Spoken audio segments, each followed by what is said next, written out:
সকালবেলা এদেরকে নাস্তা দেওয়া একটা নতুন ঝামেলা। স্কুল থাকলে হয়তো এত ঝামেলা পোহাতে হতো না।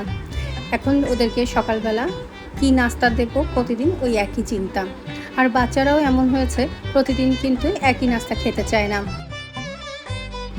বড় ছেলে ঘুম থেকে উঠেই খেলা নিয়ে বসে গিয়েছে, আর ছোটটা ঘুম থেকে খুব জোর করে তুলেছি।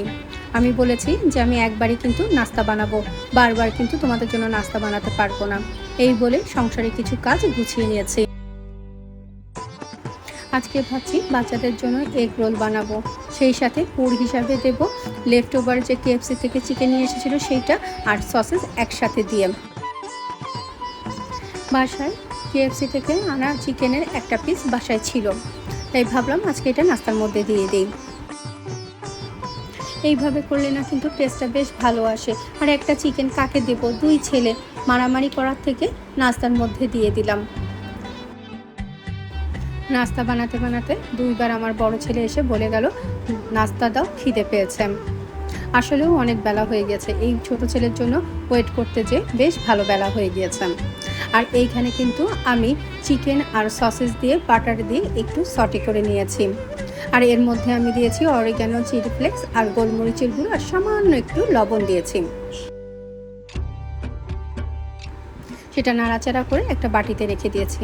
আর এই ডিমের মধ্যে দিয়েছি অরিগানো, গোলমরিচের গুঁড়ো, চিলি ফ্লেক্স আর লবণ। তোমরা চাইলে কিন্তু এর মধ্যে স্বাদে ম্যাজিক মশলা বা চিকেন পাউডার দিতে পারো, সেটা দিলেও কিন্তু অনেক মজা লাগবে। আমি পরোটাগুলো রুটির মতো করে প্রথমে সেঁকে নিয়েছি, পরে আবার তেল দেব। আর আমি না ওদেরকে একটা করে রোল দিয়েছি, কারণ দুইটা করে রোল দিয়ে দিলে হেভি নাস্তা হয়ে যাবে, তখন আর দুপুরে খেতে চাইবে না। আর আমার ছোট ছেলে তো ভাত না খেতে পারলে খুবই খুশি। তারপরে তেল দিয়ে আমি ডিমটা দিয়ে নিয়েছি। ডিমটা যখন একটু হয়ে আসবে তখন পরোটা দিয়ে দেব। এইখানে কিন্তু তোমরা বাটার দিয়েও করতে পারো, খেতে কিন্তু তাহলে আরও বেশি মজার হবে। আসলে এটা রোল না বলে বলা যেতে পারে শর্মা, সসেজ শর্মা বলতে পারো। আর এটা কিন্তু তুমি যদি টিফিনে দাও বাচ্চাদেরকে, অনেকক্ষণ পেট ভরা থাকবে। বা অনেক সময় দেখা যায় না, বাসায় কিছু নেই কিন্তু হুট করে মেহমান চলে আসছে, এইভাবে কিন্তু তুমি তাদেরকে কিন্তু নাস্তাও দিতে পারো। আর এই রোলের মধ্যে আমি দিয়েছি একটু মেয়োনেজ, বা চাইলে কিন্তু সসও দেওয়া যেতে পারে, সেটা আর আমি দিলাম না আলিশি করেই। আর এখানে আম দিয়ে দিলাম দুই ছেলেকে, ওরা তো মোটে আম খেতেই চায় না, তাই ভাবলাম আজকে সকালের নাস্তায় ওরা একটু আম খাক। আমার বড় ছেলেকে অনেক জোর করে আম খাওয়াতে হয়, মোটে ও কিন্তু কোনো ফলই খেতে চায় না।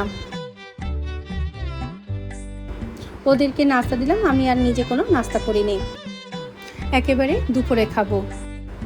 আজকে এতটুকুই। সবাই ভালো থেকো, সুস্থ থেকো।